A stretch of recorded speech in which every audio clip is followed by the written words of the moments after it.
Okay, good afternoon, everybody. This is part of a periodical presentations at the Royal Roads. It's called Communications Matter. It's from the Department of Communication and Culture. My name is Scott McDonald, and I teach in the department. And today the theme is going to be the view from there. A look at Canada through the eyes of the Caribbean and China, especially as those two very different areas change. And today to talk about that, we've got, first we've got Kindy Carter, who is a former student and is now on staff at Royal Roads. And we've got two students to talk to us about the view from China, and they're current students, and that's Stephanie Leo and Richard Jung. I thought today we'd start first with a look at Canada from the Caribbean, which we realize is more than just one country, but also a very diverse area. So Kindy will start with that. Thank you. Okay, well, I want to mention the economic and cultural changes in the Caribbean and basically how Canada supports and is viewed in that area. One of the many, Canada maintains a multilateral relationship with 14 nations in the Caribbean, and that would include about 7 million people. And that is done through organizations such as the Inter-American Development Bank or the Caribbean Development Bank and the Caribbean Community, which basically spans all of the Caribbean islands. Canada provides support to the Caribbean in many areas such as climate change, security, economics, finance, social development, and education. One of the many areas of focus, like what the Caribbean, well, how Canada aids the Caribbean, is in managing our natural disasters, because that puts a major strain on the Caribbean economies and our communities. So there's one initiative in particular called the Caribbean Disaster Responsive Fund, which is critical for providing humanitarian needs.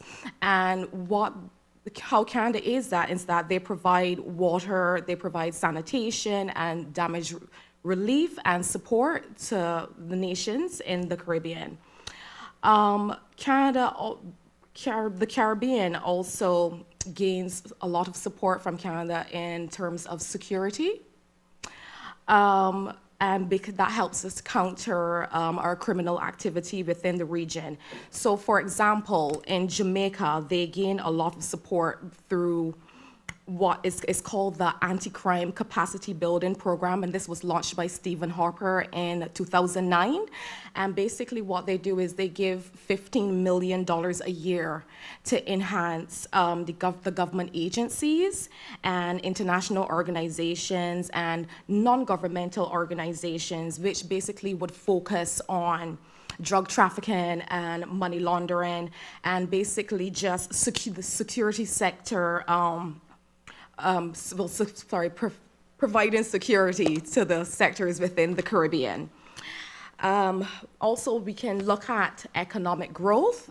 Canada really aids the Caribbean when it comes to economic growth. We have a great relationship with Canada because what they do is we work with various policies which promote economic growth within the private sector. So by doing so, it creates a lot of job opportunities and it encourages exports in non-traditional areas. And also in Canada, people who would like to work in the Caribbean can gain double taxation and other fiscal measures which will provide like preferential treatment within Caribbean nations. And who's also responsible for that is the CARICOM Trade and Competitiveness Project, and which allows for the Caribbean to participate in trade liberalization, and that is supported by the Canadian government, and they also provide another $15 million for that particular initiative. So there are a lot of treaties that support preferential trade and also investments in tourism. There are many initiatives that support industry migration from the Caribbean to Canada or vice versa. And that's done in agriculture, that's done in tourism, and also in hospitality, and also in healthcare. So I find like you'll find like a lot of nurses and doctors would migrate between the nations wherever basically there is a need for persons to work in healthcare. Social development. The Caribbean views Canada as a very mature and developed economy with strategies for promoting social development and educational opportunities. The Caribbean uses, we would use a lot of the technical support to create initiatives which would help with poverty, and these initiatives are done within the schools and the hospitals. And Canada and the Caribbean work together to work on policies and programs which would promote youth in the community and encourage participation in social, cultural, and political and economic activities. So there are a lot of opportunities in education for students from the Caribbean who want to study in Canada, and this provides for opportunities of intercultural contact due to shared values, and because due to our shared values, many people prefer to come to Canada to study, also because of the cost effectiveness and the cultural awareness, because we don't seem like it's you wouldn't experience a great level of culture shock moving from the Caribbean to Canada because of those, the similar values that we share when it comes to human rights and the well-being of the individual. So in the Caribbean, we call it a very special relationship with Canada, and that's basically the term that is used throughout the Caribbean, because Canada provides the highest level of developmental assistance to a region, to any other regions of comparable size. We gain such a great level of support from the Canadian economy. And that allows us to improve our economic circumstances and achieve an environmentally stable economy. And Canada is also seen in the Caribbean as a land of great opportunity, because given the size of the Canadian economy in comparison to Canada, business opportunities are sometimes restricted by the physical size of the nations within the Caribbean. So let's say there are people who have big ideas and big dreams. It's easier for them to find acceptance within Canada, and in turn provide that support to their new homes, and by creating new business opportunities. So persons finding and creating a success in Canada, they have been able to provide, support to their families back home by sending remittances back home, or also supporting their families to to migrate to Canada, and if they want to work and live, because there are some nations that still have some level of unrest. So again, because of that really great and supportive that link between Canada and the Caribbean, you have a good movement of migration of bodies between Canada and the Caribbean. So that's basically it. Okay, thank you very much. That's extensive. Yeah. We're going to go, this is interesting because we're going from a very small region, very small population, to how their view of Canada there to, well, the biggest country in the world, population-wise, and second biggest economy-wise. And we've got two people to talk about that. Stephanie's going to talk about the view of Canada there now, while Richard is going to talk about, as everybody knows, Prime Minister Trudeau is in China right now, and how the view of him right now there. I'll just, before we start with Stephanie, I'll just mention that I lived in China a couple times from different eras. And when I was there in the 80s, the reaction of the local people to me was always Norman Bethune, the doctor who died during the revolution. And is in their textbooks as a hero. And that was what was always mentioned to me by taxi drivers and everybody. And when I lived there again 20 years later, the reference for everybody was Dashan. And he's Mark Roswell. He's a guy from Toronto who's got very good Chinese, better than many, many Chinese. And he was incredibly popular on television there, a real cultural phenomenon. But it showed sort of the shift of where things went from how they viewed Canada, from this revolutionary figure to a pop culture thing. And I hope I haven't stolen Stephanie's talk, but she's going to tell us what the view for younger Chinese now is of Canada. Thank you. I find some survey on the internet which are very interesting, and almost all the interviewees are people who have never been to Canada, or most of the people don't have a friend or family member who is in Canada. So some points are very interesting. In all the survey, almost everyone mentioned huge landscape and cold weather. Some people even think that the dominant weather in Canada is winter. In the 2008 survey, around 14% of people think that Canada is a country at north of United States. In 2011, about 15% of people mentioned maple leaves, Rocky Mountains, and Niagara Falls. 2014, except those I just mentioned, some people said hockey. Few people confused Canada with Australia because both are immigration countries. And this year, I asked some of my friends in China what comes to their mind when they think of Canada. I got lots of answers, except maple leaves and weather. There are Banff, the national park, Aurora, peace, perfect air quality, stable, and the last one surprised me is Canada Goose. So 10 years ago, in many Chinese people's mind, Canada is a vague geographical location. In the West, in the North Hemisphere, belongs to an area called North America. But because Canada and China signed a document, ADS, which is Approved Destination Status, to promote tourism in Canada.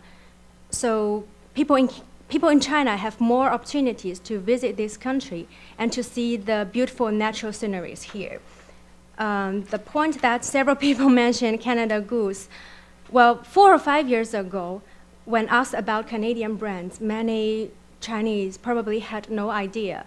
But nowadays, well, no matter Canada Goose is expensive or very expensive, people in China know this brand, and a Canadian brand. And I think by searching this brand online, many Chinese also know the real Canada Goose now, an animal that is viewed by some Canadians as a national symbol. Also, peace and stable are also mentioned by many people, and these words are commonly used when describing Canada. And in many Chinese people's mind, Canada is a democratic country with very mature legal system. However, a decade ago, the Lai Changxin case confused many Chinese. Lai, who committed smuggling and bribery in China, moved to Canada before the Chinese government sentenced him to prison. But due to the difference between two legal systems, when Chinese government wanted him to be sent back, the Canadian government refused to do so. So many Chinese people couldn't understand, and they even think that the Canadian government is sheltering him. But now I think people know the difference, and they can understand that even he was sentenced to prison in China, he still have the right to defend himself in Canada until he was defeated by the evidence.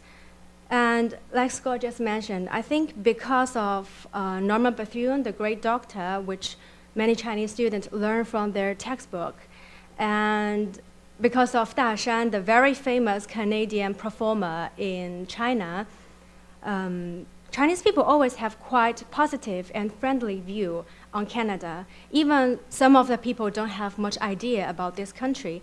But I believe that the cooperation of tourism and economy between two countries in recent years will show China more perspectives of Canada. Okay, great. Thank you very much. I think now we're going to have Richard is going to talk about the Prime Minister who's visiting there. And as you know, his popularity changes in Canada. And so we'll see how that is in China right now. Thank you. Thank you very much, Doug. And it's a very good, perfect timing kind of to talk about this kind of topic. The Prime Minister Justin Trudeau is visiting China now. So what we call Justin Trudeau in China, we call him has a nickname in China, little potato, doesn't make lots of sense in English, but in Chinese, potato and Trudeau sounds a little bit similar, so that's why. And also, he's Trudeau Junior, so the small one, so the little potato. That's why. And it's no disrespect. He's so famous in online, in Chinese, everywhere, especially for the younger generation. And also, if you see the history of his father, and you think about what he did for the Chinese and the Canadians' relationship, build all the stuff, and so when people thinking about Canadian, thinking about Canada and Prime Minister, always positive way, So that's something very, very good for these two countries. And also China is already become to the one of the greatest source of immigration country. So there's so many links, people to people, through the family way or business way, right? And another reason why I think why Chinese people have a good kind of view on Canada is, let's say, media. We don't have, let's say, something goes wrong between two countries. And we don't see so much details and so much news, bad news in from Chinese media. And also we don't think like Canada is a kind of fiat country. It doesn't like Japan or U.S. When we talk about Japan and U.S., we always can catch the Chinese audience attention. But when we talk to Canada, Canada, friendly, peaceful, So that's all we think about Canada, and that's all we think about Justin Trudeau, the Prime Minister of Canada. Okay, thank you.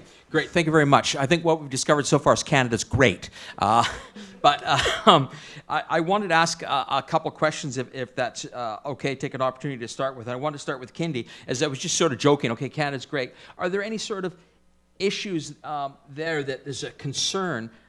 Because you mentioned, people see this as an education opportunity and medical people coming to work in Canada. Are there worries about brain drain and that sort of thing, where people are coming and staying, like yourself? Or I mean, from the Caribbean? Yes. Well, not necessarily, because right now I'm from Barbados, and right now we're experiencing overpopulation, which obviously puts a big strain on the economy. So, and over 70% of our nationals have higher education. So the best way for us to find jobs is to look elsewhere, and not necessarily, stay in the Caribbean, where basically you wouldn't find any work. So you have to educate, or not, you have to move on and look for opportunities that can be provided elsewhere. And Canada does provide a lot of opportunities for educated people from Barbados. Okay, great. And it's an interesting thing you mentioned, the change, Stephanie, about younger people and all that, and their more awareness of things like ice hockey and that. And there is a professional team there now, and they play in the Russian professional league. Is that also a change from because of social media and there's more access to things like that or information on other countries? Is social like Weibo and that, has that become such a 10 cent? Has that become a much bigger thing? Yes, I think the social media and the internet, well, did play a very big role on how like people in China now view on Canada because like people, they have internet access, so they can know more through the internet, no matter on sports, on tourism, on like even some like political issues. Like I think like the Lai Changxing case, like people now in China, they prefer to view things from different ways. So they were not only start from the point of China, but they were also like linked to like how other countries view. Because, for example, the case was quite complicated because it before Lai moved to Canada, before he was sentenced to prison in China, he's already become a citizen in Canada. So we need to see the issue from a view from the Canadians' view. How they treat people, how they give the rights to people, even they are like suspected. So like all those things can, I think internet is a very good media to provide a way to link the people in different countries.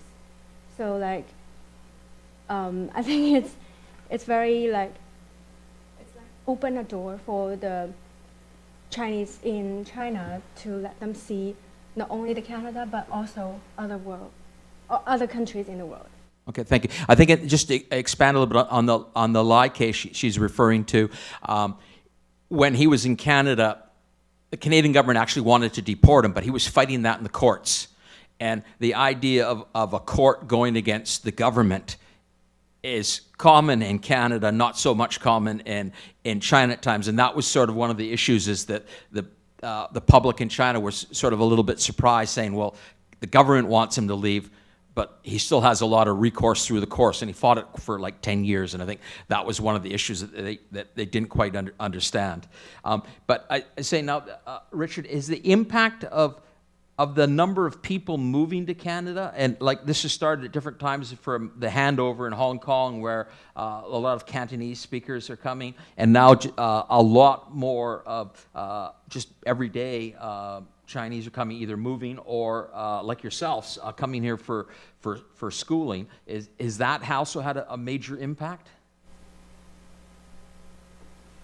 Yes, I think that's so very important because you know the economy in China is still growing, getting bigger and bigger.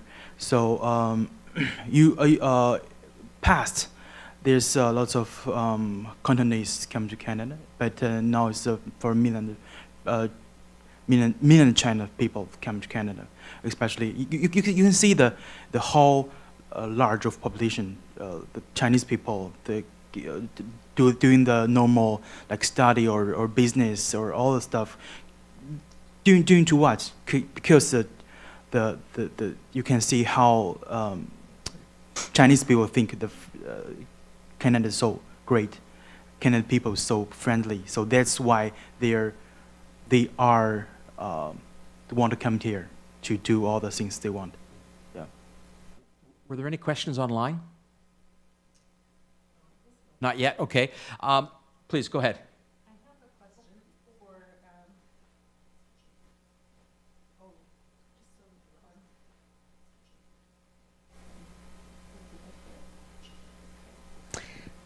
for, for all the students. You mentioned Kindi. Is it Kindi or Kinder? Hindi. Kindi. That a lot of the Jamaican values and Canadian values feel similar to peoples from the Caribbean, or not Jamaican, the Caribbean peoples. But I'm wondering if there are any values from either the Caribbean or different parts of China that the Canadian educational values feel like they're difficult or challenging or maybe in conflict with educational values from other parts of the world, from your parts of the world. And if there's anything we can do to negotiate those with you. Okay. As well as a former student, when I came here, like it was the first time I've ever studied in Canada, so I didn't know what to expect. But personally, I felt the transition was so smooth. I had no issue with fitting in or understanding the educational system, and I think maybe that could be because of the similar histories, because we're all Canada and Barbados is part of the British Commonwealth, so a lot of our laws and a lot of our educational systems are quite similar, so it wasn't much of a big transition for me, and I'm speaking on behalf of other students. I've never heard them say anything opposing that either. Thank you. Mm-hmm. I have heard from some students and some instructors here at Royal Roads, actually, that sometimes we emphasize participatory ways of learning and collaboration in particular across Canada, but especially so at Royal Roads. And I'm wondering how that sits with you two. Comfortable, not comfortable? Like the education value, I think, well, I feel quite comfortable, like the education system here, and I think I still kind of suit for those Chinese education system, but in Chinese university, because I finished my major in China, so I feel like the classroom setting is more like the teaching is giving the lecture, the teacher gives the lecture, and the students were sitting like in the classroom, like listen and quietly try not to make any noise.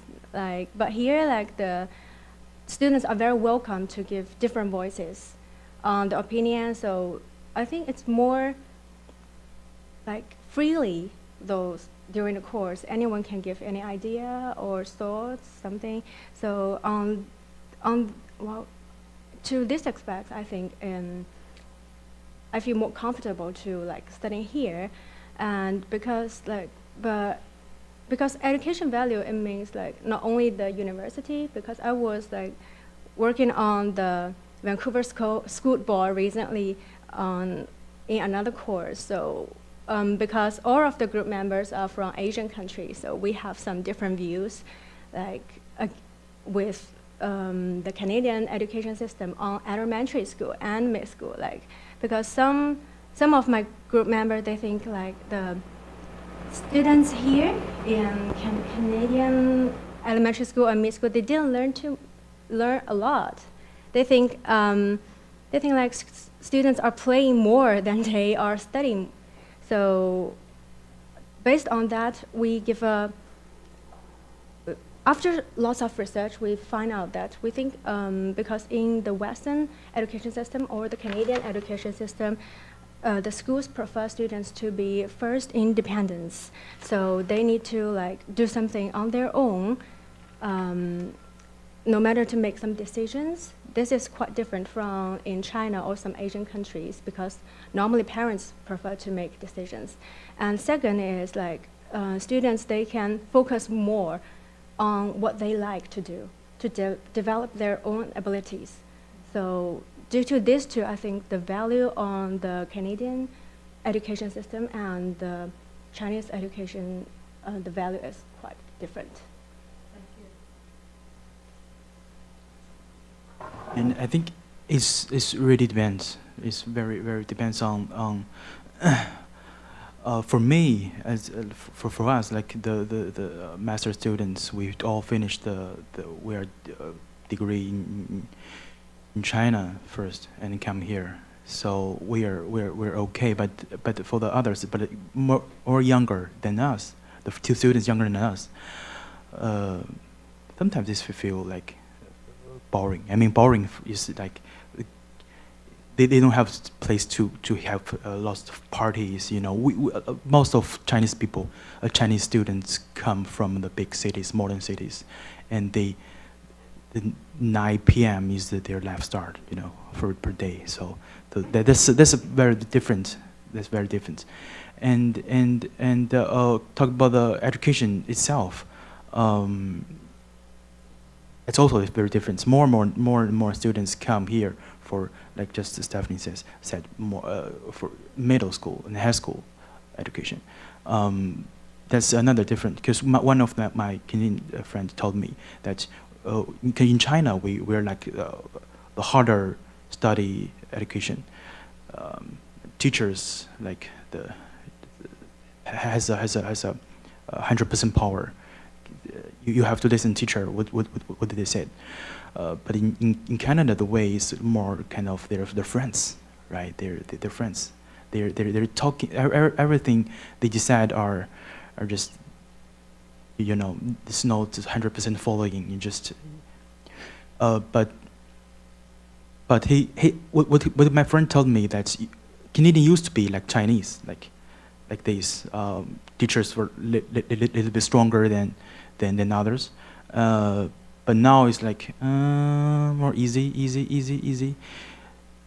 They think Canadian education needs to be in the middle. All the education needs to be in the middle. So truly, you cannot be truly friends like students and teacher, and even parents and kids, right? So that's what I'm thinking about the education and how the international students come here, right?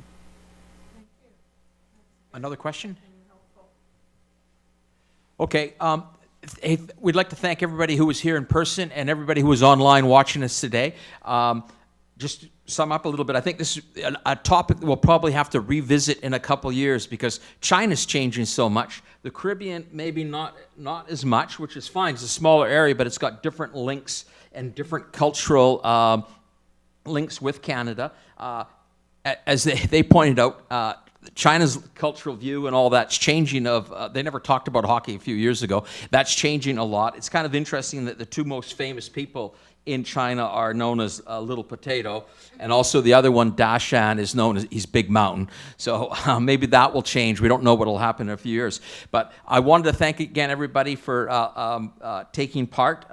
My name is Scott McDonald from the Department of Communication and Culture. Kindy Carter, who's on staff here at Royal Roads, and Stephanie Leo. I think you're from Shanghai originally.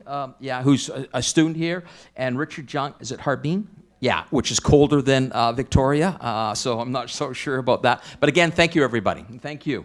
Thank you so much. Thanks.